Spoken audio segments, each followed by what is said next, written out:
श्री कृष्ण चैतन्य प्रभु नित्यानंद श्री अद्वैत गदाधर श्रीवासादि गौर भक्त वृंद।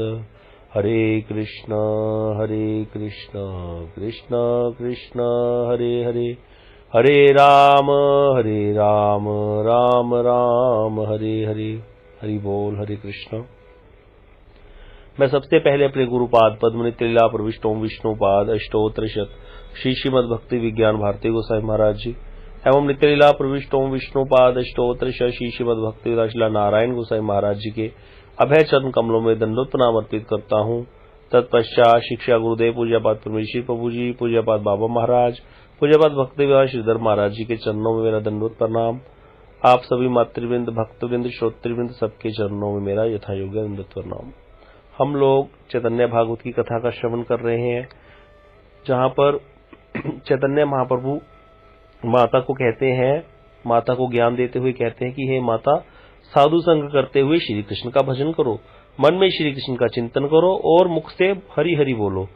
क्या क्या उपदेश दिया? साधु संग करो, कृष्ण का भजन करो, मन में कृष्ण का चिंतन करना है और मुख से हरि हरि बोलना है। अब ये क्रम कैसे आएगा? ऐसे ही आएगा कि सबसे पहले साधु संग करेंगे।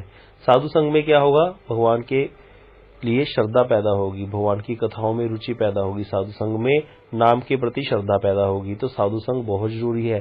पहले साधु संग, श्रद्धा से साधु संग, फिर भजन की क्रिया होगी। तो इसीलिए साधु संग की महिमा का यहाँ पर वर्णन करते हुए कई कोटेशन दी है श्री भक्तिसिद्धांत सरस्वती प्रभुपाद जी ने कि साधु संग की महिमा कितनी गाई गई है शास्त्रों में। साधु संग हर जगह साधु संग की महिमा गाई गई है। भगवान राम ने भी शबरी को कहा, प्रथम भक्ति संतन कर संगा। नवदा भक्ति में पहली भक्ति क्या है? संतन कर संगा। दूसरी कथा क्या बोले? दूसरी रतिबम कथा प्रसंगा। अगर पहली रति संतों के संग में रति हो गई तो भगवान की कथा में रुचि अपने आप हो जाएगी और विषयों से छुटकारा अपने आप ही हो जाएगा। क्यों? जो जिसको संत मिल गया उसको सब कुछ मिल गया। संत भगवान है, वो भगवान को मिलाने वाले हैं। तो इसीलिए भागवत के जितने भी स्कंद हैं, उन सब स्कंदों में जितने भी उपाख्यान है, उन सब में हर व्यक्ति ने, चाहे वो ध्रुव जी महाराज है, चाहे वो पृथु जी महाराज है, चाहे वो प्रहलाद जी महाराज है, चाहे वो ऋषभदेव है, चाहे वो भरत जी महाराज है, जब भगवान की प्राप्ति हुई है तो उन्होंने भगवान से साधु संग ही मांगा है। हमें वैष्णव का संग प्राप्त हो, मुझे निष्किंचन वैष्णव का संग प्राप्त हो, सब ने यही मांगा है। तो यहाँ पर कई प्रकार के प्रूफ दिए गए हैं भागवत जी से।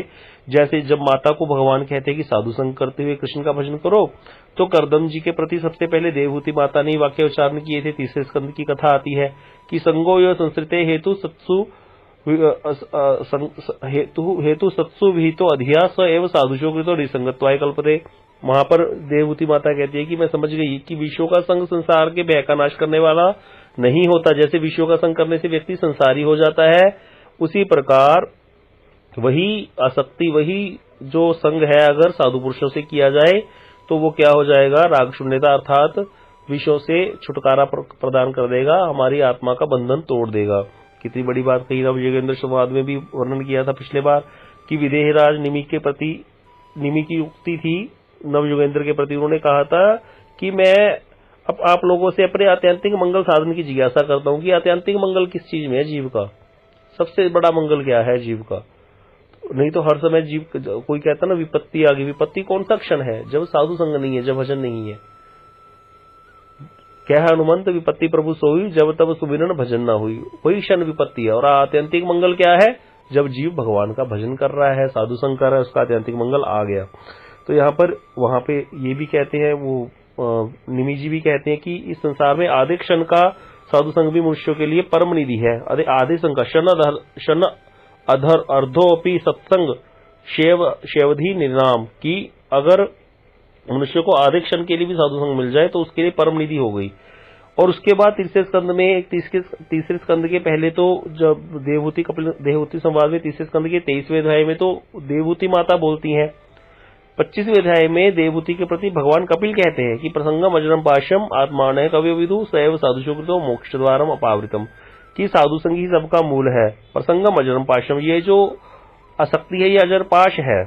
सारे जो बड़े बड़े कवि हैं, बड़े बड़े साधु हैं, वो यही कहते हैं, पंडित जन यही कहते हैं कि आसक्ति ही जो है संसार का मूल है, आसक्ति के कारण हम संसारी होते हैं। तो बोले यही आसक्ति सएव साधुषु कृतो, यही आसक्ति साधु में हो जाए, मोक्ष द्वारम अपावृतम, मोक्ष का खुला द्वार है।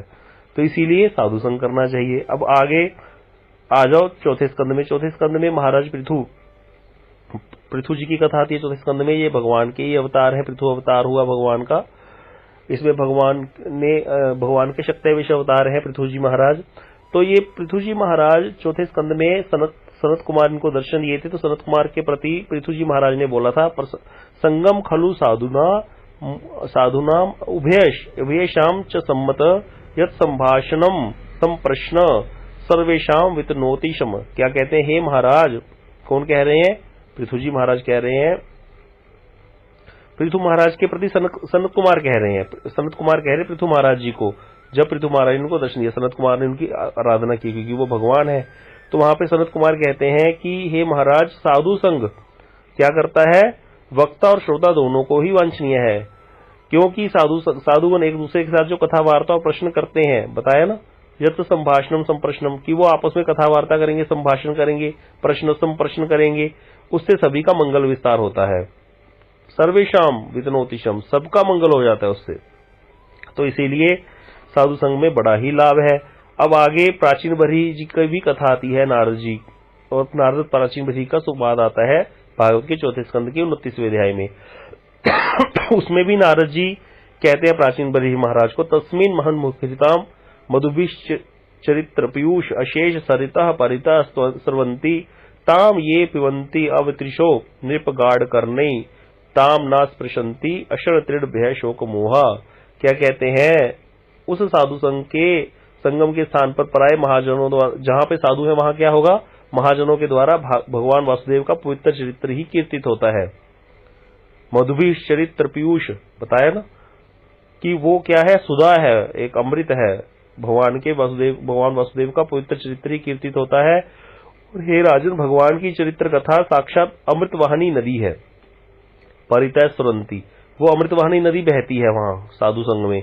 जो लोग अतृप्ति के साथ, तान ये पिबंती अवत्रिशो मतलब जिसको तृप्ति नहीं होता, बार बार कथा सुनता है, जो लोग अतृप्ति के साथ उस कथा को श्रवण करते हैं, तत्पर होकर के अपने कर्णकुहरों के द्वारा गाढ़ करनी, अपने कानों को लगा देते हैं भगवान की कथा में, और कहीं जाने नहीं देते कानों को इधर उधर की बात में। अपने कर्णकुहरों को इस कथा रूपी अमृत की जो नदी है, जो बह रही है साधु संघ में, उसमें लगा देते हैं जो व्यक्ति जो अपने आत्मा का कल्याण चाहने वाले हैं। फिर कहते हैं उनको क्या होता है? उन्हें ना भूख अशन भय शोक मोहा, अशन तृण भय शोक मोहा, की ना उनको भूख सताती है, ना उनको प्यास सताती है, ना उनको भय है कोई, भय अर्थात डर, शोक नहीं है कोई, मोह, सब कोई स्पर्श नहीं कर पाता उनको। ये बात आती है जब परीक्षित जी महाराज कथा सुनने लगे हैं सुखदेव गोस्वामी से। तो सुखदेव गोस्वामी परीक्षित जी महाराज जी को बीच में थोड़ा पूछते हैं 1-2 दिन के बाद कि आपने कुछ खाया नहीं है, कुछ ले लो, कुछ पिया भी नहीं है। तो बोलते हैं कि आप मुझे हरि कथा का श्रवण कराइए।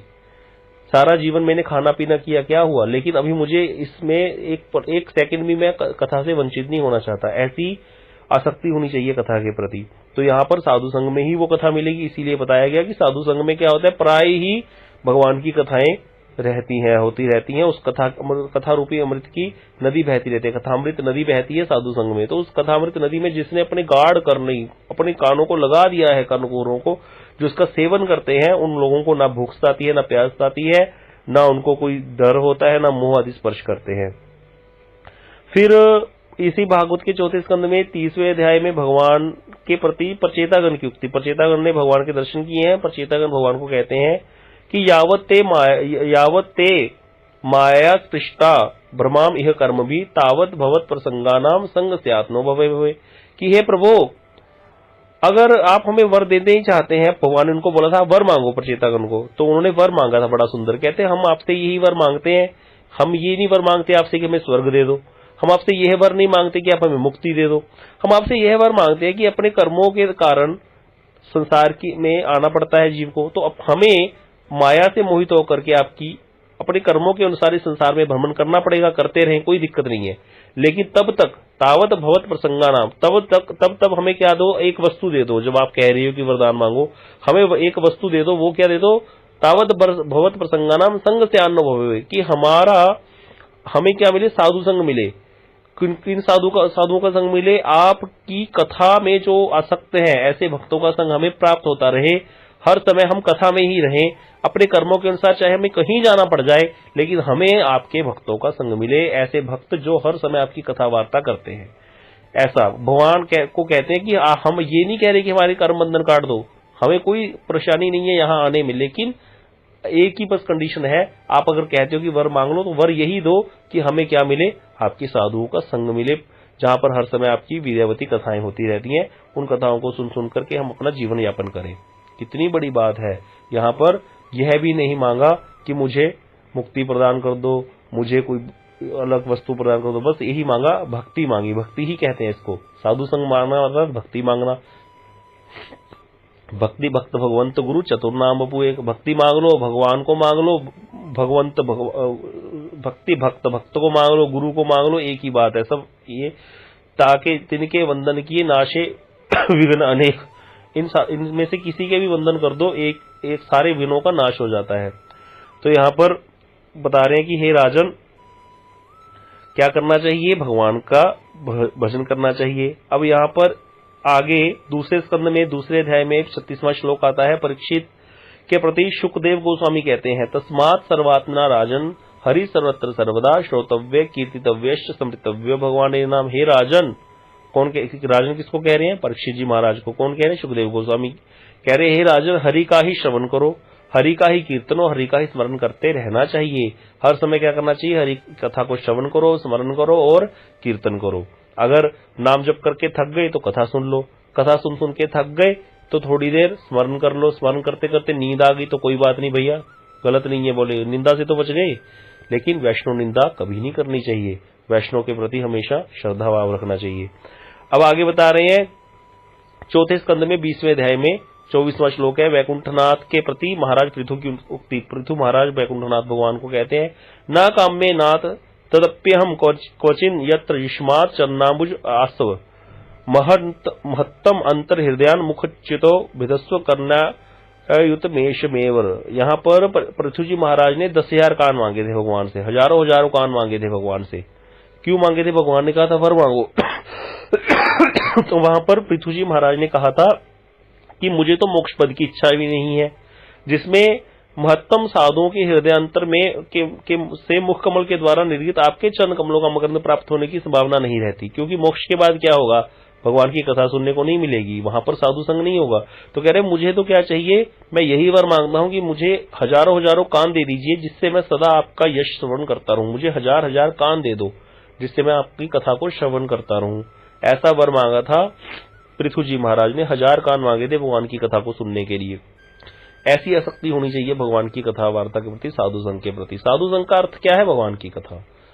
भगवान की कथा कहाँ मिलेगी, साधु संघ में मिलेगी। फिर 5वें स्कंद में 12वें अध्याय में 13वां श्लोक आता है। रघुवन के प्रति भरत जी की उक्ति। भरत जी महाराज रघुवन को कहते हैं, जब रघुवन जी कहते हैं कि हमें उपदेश दो, ये रघुवन कोई साधारण नहीं थे, ये मोक्ष के अधिकारी थे, लेकिन यहाँ पर भरत जी महाराज को कहते हैं यत उत्तम श्लोक गुणानुवाद प्रस्तुयते ग्राम्य कथा विघात निषेव्य मानम अनुदिनम मुमुक्षो मतिर सतीम यच्छति वासुदेव। कि हे राजन, महापुरुषों के समाज में क्या होता है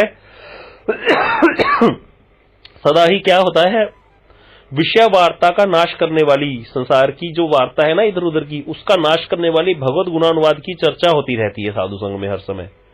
उस भगवत गुणानुवाद का यदि प्रतिदिन श्रवण और कीर्तन कोई करता है, निश्चय मानम अनुदिनम, अनुदिनम अर्थात प्रतिदिन कोई श्रवण और कीर्तन करता है, श्रवण किया जाए तो उसके द्वारा ही मोक्षकामी की भगवान के प्रति क्या हो जाती है, यच्छति वासुदेवे सतीम मुमुक्ष और मतिर सतीम, की जो बुद्धि है वो क्या हो जाएगी, वासुदेव के प्रति लग जाएगी, जो संसार में लगी हुई है। मोक्षकामी भगवान की प्रति जो व्यक्ति है उसकी बुद्धि कहाँ लग जाएगी, भगवान के प्रति उदय हो जाएगी, सद्बुद्धि उदय हो जाएगी। इस बात को यहां पर बोला गया। अब आगे 10वें स्कंद में, जहां पर 10वें स्कंद के 51 अध्याय में मुचकुंद को दर्शन दिए हैं, राजर्षि मुचकुंद को भगवान ने दर्शन दिए थे। तो राजर्षि मुचकुंद ने भी यही मांगा था भगवान से, क्या मांगा था, साधु संग मांगा था उनको। इसीलिए वो मुचकुंद जो महाराज हैं वो कृष्ण भगवान को कहते हैं, भवा पवर्गो भ्रमति सदा भवत जनस्य तरही अच्युत सत्समागम सत्संगी यर्हि तदैव सद्गतो परावरेशे त्वयि जायते मति। बोले आपकी कृपा से जब किसी संसारी व्यक्ति के संसार का अंत होना होता है तभी उसको साधु संग प्राप्त होता है। अर्थात अगर किसी व्यक्ति को साधु संग मिल रहा है बहुत, तो उसको समझना चाहिए कि अब मेरे संसार की जो आसक्ति है उसका अंत होने वाला है, अब वो दोबारा संसार में आना नहीं होगा।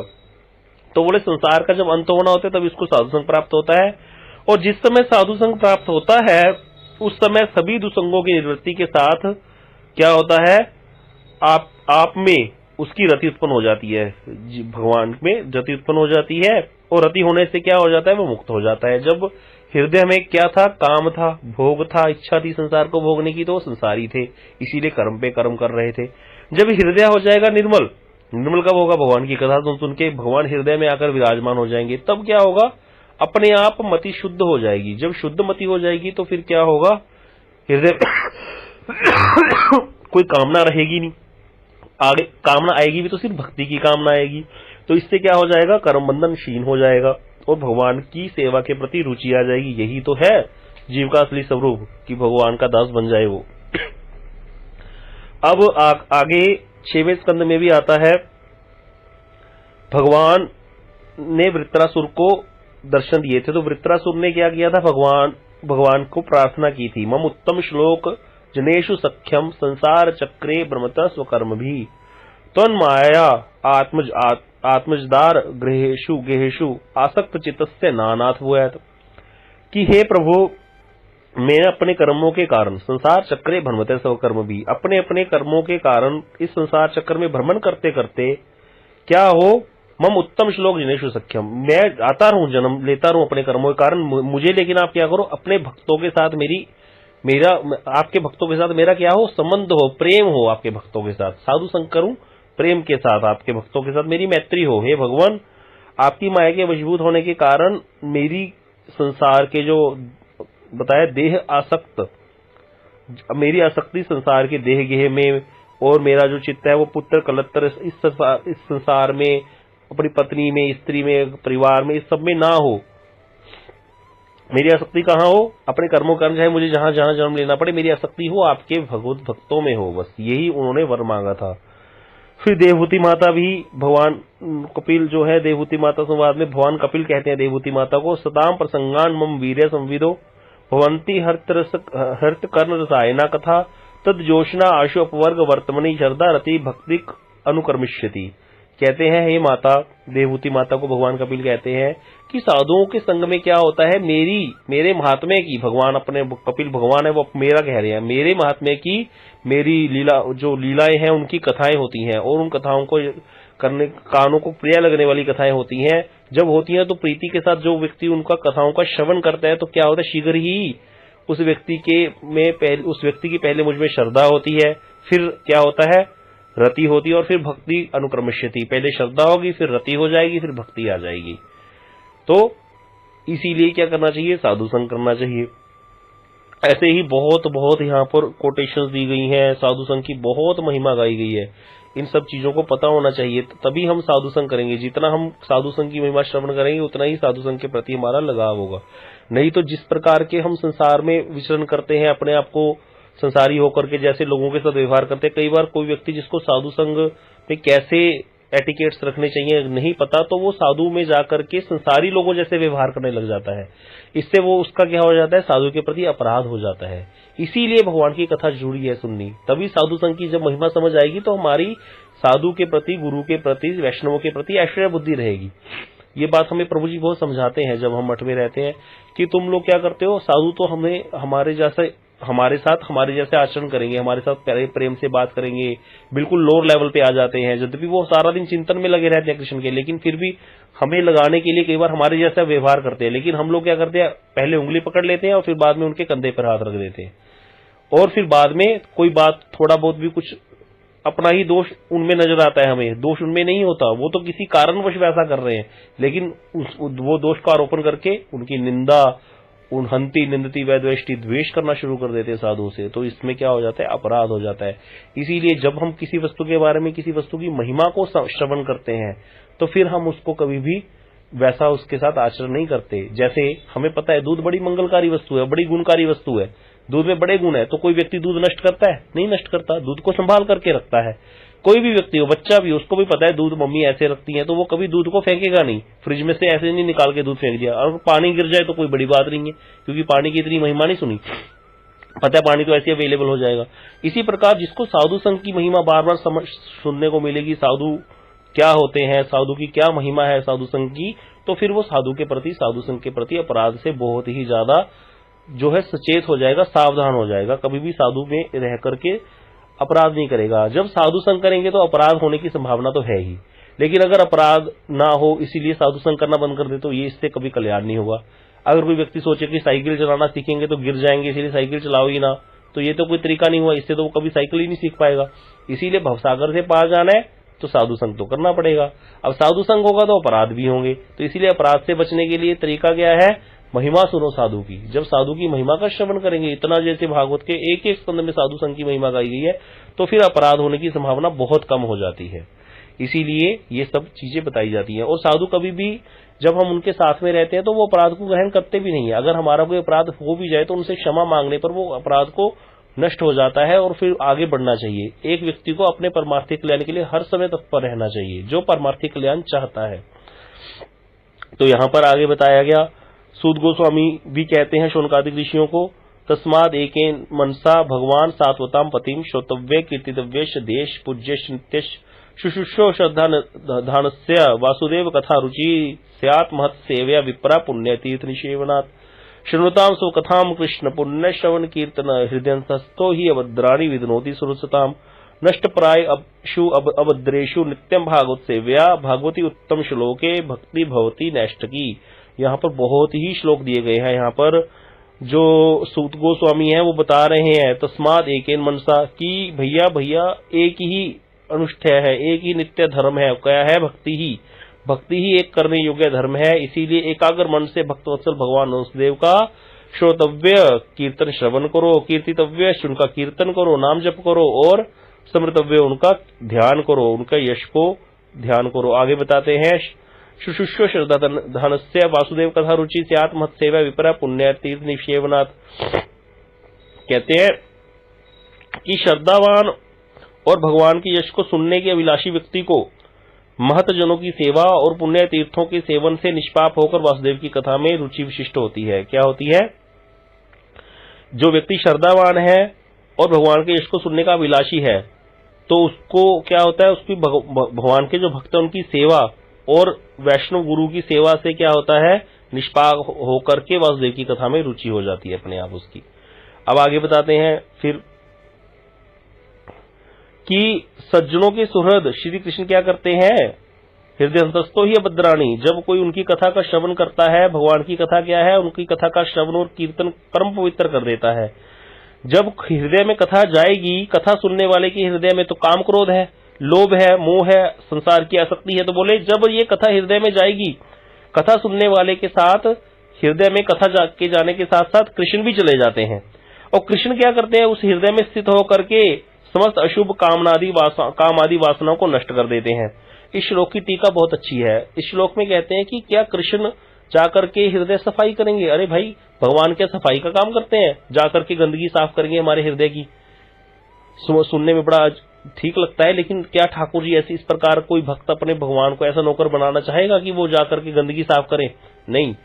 और दूसरी बात, और ये बात सुनने में भी सही नहीं लगती, भगवान की सफाई करेंगे? तो यहाँ पे तो श्लोक यही कहते हैं, हृदयंतस्थो ही अभद्राणी विदनोति सुहृत्सताम, की मैं सुहृत होकर के उनके हृदय की सारे अभद्रों को नष्ट कर देता हूँ। भगवान कहते हैं कथा के माध्यम से हृदय में प्रवेश कर जाता हूँ।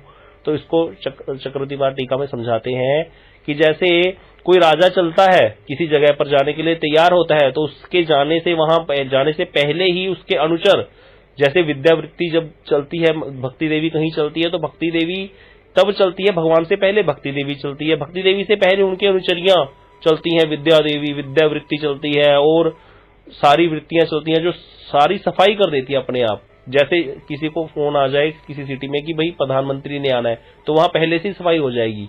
अब कोई कहे सफाई किसने कराई, तो बोल सकता है कि प्रधानमंत्री ने कराई, कोई गलत भी नहीं है, क्योंकि उनके आने के कारण ही सफाई हुई है, नहीं तो होती ना। लेकिन प्रधानमंत्री ने तो सफाई नहीं की ना, इसी प्रकार इस श्लोक का अर्थ क्या है, जैसे कह रहे हैं कि भगवान करते हैं, भगवान नहीं करते एक्चुअल में, हाथ में झाड़ू लेकर के झाड़ू उठाएगी उनके आगे चलने वाली अनुचरियां भक्ति देवी के आगे जो चलती हैं, लेकिन कारण बनेंगे भगवान ही, क्योंकि भगवान आ गए हैं कथा के माध्यम से हृदय में, इसीलिए ही उसका हृदय जो है वो शुद्ध हुआ है। इसीलिए क्या करना चाहिए, भगवान की कथा को श्रवण करना चाहिए। कितनी महिमा गाई गई है भगवान की कथा की, हृदय के कल्मश सारे दूर हो जाएंगे। फिर बता रहे हैं कि होगा क्या इससे, नष्ट प्रायेषु अभद्रेषु नित्यम भागवत सेव्या, कि भगवान की कथा जो व्यक्ति निरंतर सुनता है भगवान की सेवा के द्वारा, भागवत सेव्या भगवान और भक्तों की सेवा के द्वारा, नष्ट प्रायेषु अभद्रेषु धीरे धीरे अशुभ नष्ट होने लग जाते हैं। और क्या होता है, भगवती उत्तम श्लोके भक्ति भवती नष्ट की, भगवान के प्रति उत्तम श्लोक, भगवान के प्रति उत्तम श्लोक, भगवान अर्थात उत्तम श्लोक क्यों बोलते हैं भगवान को, क्योंकि भगवान की जो महिमा है वो उत्तम श्लोकों द्वारा गाई गई है, इसलिए बोला गया भगवती उत्तम श्लोक है कि उत्तम श्लोक भगवान के प्रति भक्ति भवती नष्ट की, भगवान के प्रति निश्चला भक्ति उदित होती है, नष्ट की भक्ति उत्पन्न हो जाती है, फिर वो भगवान के प्रति बहुत ही एक मन से लग जाता है। जैसे गोपियां थी एक मन, कहती हैं उधो मन ना भय 10-20, एक हो तो सो गयो श्याम संग, अब को राधे ईस। उद्धव जी भगवान आकर गोपियों कहते परमात्मा का ध्यान करो, वो तो सब जगह विराजमान है, तुम किसके लिए रोती हो। तो कहते हैं मन ना भय 10-20, मन 10-20 नहीं है भैया, एक हो तो एक था भैया, वो गयो श्याम संग, वो श्याम के संग चला गया मथुरा। अब को राधे ईश, अब तुम कहते हो ईश की आराधना करो, हृदय में जो बैठा है ईश्वर उसकी आराधना करो। अब कैसे करें आराधना, आराधना करने के लिए मन तो चाहिए, कोई भी कार्य हम मन से ही तो करते हैं। मन कहता है भैया चलो सोना, सोते हैं थोड़ी देर सो जाते हैं, मन कहता है चलो खाते हैं तो खाने लग जाते हैं, बोले मन तो है ही नहीं यहाँ पर, मन तो चला गया शाम के संग।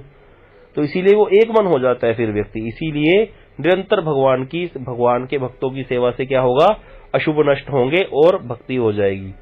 तो हमारा भजन बढ़ रहा है कि नहीं बढ़ रहा, ये इस पे डिपेंड नहीं करता हम 32 माला करते हैं या 64 माला करते हैं या 128 माला करते हैं या 3 लाख नाम जप करते हैं। हमारा भजन बढ़ रहा है या नहीं बढ़ रहा, इसका मापदंड एक ही है कि वैष्णव के प्रति कितना राग पैदा हो रहा है हमारे हृदय में। अगर हमारा मन में वैष्णव के प्रति सद्बुद्धि है, वैष्णव के प्रति प्रेम है, हृदय में बार बार उठता है कैसे वैष्णव की सेवा करूं, कैसे उनको संतुष्ट करूं। संतुष्ट कई तरीके से किया जाता है, वाणी के द्वारा, तन के द्वारा सेवा करके, वाणी के द्वारा बोल करके, मीठी वाणी बोल करके, और धन के द्वारा उनकी सेवा करके। तो कैसे करके वैष्णव को संतुष्ट करूं, वचन से, कर्म से और मन से। मन से भी सेवा होती है, मन में अच्छा भाव रखना, सेवा का भाव रखना। ऐसे अगर कोई व्यक्ति रखेगा, अगर आ रहा है किसी के मन में, तो उसकी भक्ति सही हो रही है। फिर वो चाहे 4 माला कर रहा है, चाहे 16 माला कर रहा है, फिर वो ठीक चल रहा है। और अगर माला तो कर रहा है 32 माला घिस घिस के बिल्कुल इमली का दाना बन गई, अपने आप चल रही है, लेकिन वैष्णव के प्रति बुद्धि नहीं, हृदय में सद्बुद्धि आई, दोष नजर आते हैं अभी भी। दोष नजर आकर के भी जिसको समाधान करना आ गया, उसकी भक्ति बढ़ रही है। और जो हर समय दोष दर्शन ही कर रहा है वैष्णव में, जहां से सीखा वहीं पर उसी थाली में छेद कर रहा है जहां पर खा रहा है, तो उसका क्या होगा, भजन नष्ट हो रहा है, उसको लग रहा है। इसीलिए भगवान ने कहा है मोहे भजेते यमपुर जई है, भगवंत बदते है मोहे भजेते यमपुर जई है, मेरा भजन करेगा और यमपुरी में वास करेगा। यह लोक भी नष्ट हो जाएगा, परलोक भी नष्ट होगा। इस लोक में भी उसको जो वस्तुएं मिलनी थी वो नहीं मिलेंगी, क्योंकि बाधा उत्पन्न हो जाएगी वैष्णव के अपराध के कारण। इसीलिए वैष्णव अपराध से बहुत बहुत बहुत सावधान रहना चाहिए। तो यहां बता रहे हैं कि भगवत सेवा के उद्देश्य से जो व्यक्ति रहित है, कि भगवान की सेवा से रहित है और बहुत सारे सत्कर्म कर रहा है, क्या क्या ऐसे सत्कर्म कर रहे हैं। कई लोग बड़ी सेवा करते हैं, दरिद्र नारायण की सेवा कर रहे हैं जी, दवाइयां बांट रहे हैं, अस्पताल खुलवा रहे हैं, पानी के जगह जगह टैंकियां लगवा दी, लोगों को लंगर खिला रहे हैं, बहुत कुछ चल रहा है। लेकिन भगवान की सेवा का उद्देश्य नहीं है, हृदय में ये उद्देश्य नहीं कि भगवान की सेवा हो जाए, हृदय में अहंकार है कि मैं करने वाला हूं। तो ऐसे भगवत सेवा के उद्देश्य से जो व्यक्ति रहित है और कर रहा है पुण्य कर्म, तो बोले उन सारे पुण्य कर्मों से उस किसी शुभ फल की प्राप्ति होने वाली नहीं है। ज्यादा से ज्यादा क्या मिलेगा, स्वर्ग मिल जाएगा पुण्य कर्म से। लेकिन उस स्वर्ग में जाकर फिर क्या होगा, क्षीणे पुण्य मर्त्य लोको विशंति, पुण्य क्षीण होने पर दोबारा मृत्यु लोक में गिरेगा। फिर कोई चांस है कि नहीं है दोबारा कुछ क्या करेगा। देखने में बड़ा अच्छा लगता है कोई व्यक्ति वो सेवा कर रहा हो, किसी की संसारी लोगों को खिला रहा हो, गरीब लड़कियों की शादी कर रहा हो, बड़ा अच्छा लगता है सुनने में, देखने में। 108 कुंडीय यज्ञ हो रहे हैं, बड़े बड़े अनुष्ठान किए जा रहे हैं, सेवाएं की जा रही हैं, लेकिन उद्देश्य ये नहीं है उस सारी चीजों के प्रति कि भगवान की सेवा मिल जाए। तो हृदय में भावना क्या होनी चाहिए, भगवान की सेवा मिल जाए मुझे। जैसे हनुमान जी भगवान की सेवा में, राम जी की सेवा में तत्पर रहते हैं, ऐसा वाला भाव अगर आ रहा है, उस भाव को रख करके कुछ भी किया जा रहा है तो वो भक्ति है। और उसके बिना कुछ भी है, भगवान की सेवा से रहित है जो है, निष्कर्म में अपनी अच्युत भाव वर्जितम, हृदय में तो निष्कामता है, कुछ नहीं चाहिए, लेकिन अच्युत भाव वर्जितम, भगवान के प्रति भक्ति भी नहीं है। तो बोले कोई कर्म ऐसा शोभा ही नहीं देगा, ऐसा ज्ञान भी शोभा नहीं देगा, ना शोभते ज्ञानमलम निरंजनम, ना वो ज्ञान निरंजन ज्ञान शोभा देगा।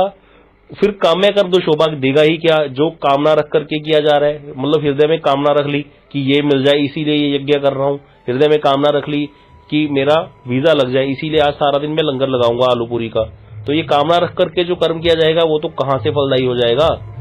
जब भगवान की सेवा से रहित होकर के निष्काम कर्म ही फलदायी नहीं होता। निष्काम कर्म मतलब निष्काम हृदय में कोई कामना नहीं है, लेकिन भगवान की सेवा की वासना भी नहीं है, ऐसा भी कर्म कोई फल नहीं देता। तो फिर जो कर्म कामना रख करके किया जाता है तो वो देगा ही क्या फल।